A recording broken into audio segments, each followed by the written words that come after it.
আসসালামু আলাইকুম, কেমন আছেন সবাই? সন্ধ্যার সময় চলে আসলাম লাইভে। দেখেন আপনাদের সেই শেখ সাহেব দুলাভাইকে কি করতেছে। আপনাদের শেখ সাহেব দুলাভাই মরিচ গাছ কালকে নিয়ে আসছি। তো মরিচ গাছ এই যে এটা একটা হচ্ছে সবুজ মরিচ, আরও মরিচ গাছ আছে। তো এখন হচ্ছে মরিচ গাছটা আমরা গাছটা এখন টবে দিয়ে দিব। টব মানে হইতেছে বুঝে নিতে আমাদের বাঙালির টব হইতেছে তেলের বোতল। তো তেলের বোতলে দিয়ে দিতেছি। এটা দেখছো আমি বলছিলাম না হবে এটা আর একটু ই করলে ভালো হতো না? নিচেরটাই দিবে না? আচ্ছা দাও। তো এই যে মরিচ গাছ নিয়ে আসছি, আপনাদের কিন্তু অনেকদিন ধরে বলতেছিলাম যে বারান্দার ওই ফুল গাছগুলো কিছু কমায়ও হচ্ছে মরিচ গাছ লাগাবো। এই যে এখানে মরিচ গাছ, বেগুন গাছ আছে। না না না, এগুলো হয়ে যায়। এই গাছ তোমার দিলে হয়ে যায়, তো দিব না। তো এই যে আপনাদের ভাইয়া এখন বাহির থেকে আমাদের যে আরো গাছ ছিল সেখান থেকে মাটি নিয়ে এসে এখন লাগাইতেছে। বহুত কষ্টের কাজ এটা। না আমরা বাইরে দিব, কিভাবে দিবে পরে? ছাদে দিয়ে নিয়ে আসবা? আচ্ছা।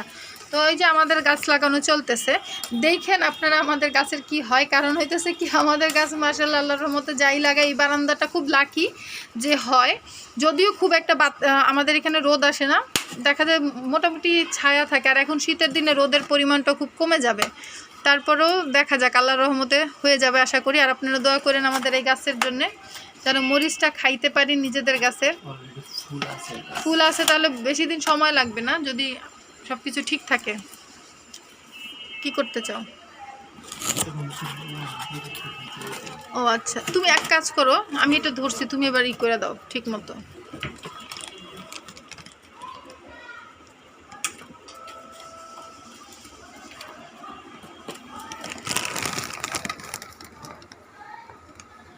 বাইরে মেঘলা, এখন কিন্তু সন্ধ্যা হইলেও সন্ধ্যার সময় এতটা অন্ধকার হয় না যেটা কিনা এই মুহূর্তে বাইরে আছে।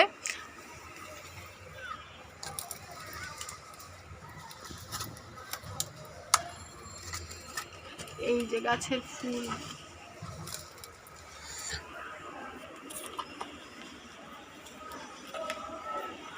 আস্তে, এগুলো কিন্তু বাগানের মাটি, এগুলোর মধ্যে দেখা যায় কেঁচো আছে। একসাথে সব করতাম না, আবার আমার মাটিটা পানি দিয়ে নিচে গেলে। হ্যাঁ হ্যাঁ, আবার পরে দিবা। আচ্ছা সমস্যা নেই, দিয়ে ওই গাছটা বাঁকা হয়ে গেছে, একটু সোজা করো। গাছের তো ই দিতে হবে না, একটু ওই যে কাঠি দিয়ে দিতে হবে না পরে?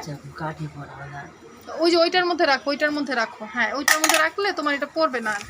আমি ওইটার মধ্যে পরে গাছ লাগাবো, এর আগেও কিন্তু দাঁড়াও। এই যে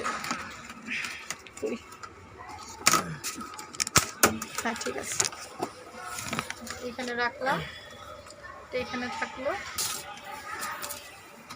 এটা এখানে দিবা। আর সাথে এই আমাদের আরো অনেক গাছ বের করা হয়েছিল বিভিন্ন জায়গা থেকে। তো এখন এগুলো কুচি টুচি করে এটার ভিতরে দিয়ে দেওয়া হবে যেন সার হয়ে যায়। এটা একটা রাখছো না কোথাও? একটা ডাটা থাকলে কিন্তু আবার হবে। নতুন করে রাখছো কোথাও? ও তাইলে ঠিক আছে, তাইলেই হবে। আবার বর্ষার সময় এটা দিয়ে আরো গাছ হবে। তো এই যে গাছগুলো লাগানো হয়ে গেছে, আর বাহির থেকে এই জায়গাটা খালি করে নিয়ে আসা পড়লাম।